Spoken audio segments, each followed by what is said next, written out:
Hej, i dag vil jeg snakke om proteiner. Vores krop har brug for proteiner. Proteiner er den vigtigste byggesten. Så derfor siger vi, at proteiner er helt centrale for at beholde hormoner, celler og DNA. Proteinerne udfører mange funktioner i vores krop. For eksempel, de hjælper vores immunforsvar for at det fungerer godt og kæmpe mod infektioner. De stærker blod, når vi bløder. Hjælper oxygen til at komme rundt ind i blodet. Enzymer, som er opbygget af proteiner.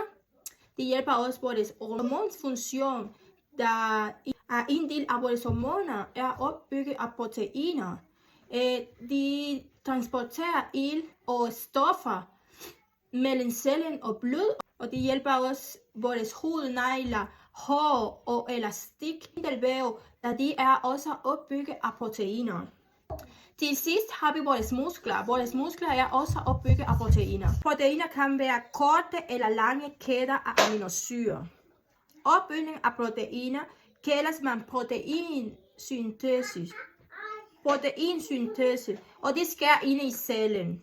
Proteinkæderne kan indeholde tusindvis af aminosyre. Vi får proteiner, når vi spiser for eksempel kød, når vi spiser æg, når vi spiser fisk, når vi spiser eller drikker mælkeprodukter, for eksempel yoghurt, mælk, ost. Og vi får også proteiner af pølser og kylling. Vi får også proteiner fra visse plantebaserede som bønner og linser.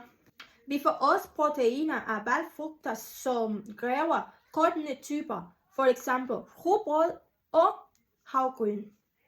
Indeholdte energi er 17 kJ per gram. Vi har 2 anbefalinger af proteiner til forskellige mennesker. Til raske mennesker er en 10-20% af proteiner, vi anbefaler. Godt spisende ældre er 18% af proteiner. De bruger for mere proteiner, end vi som raske mennesker bruger for. Og det var det. Tak for i dag.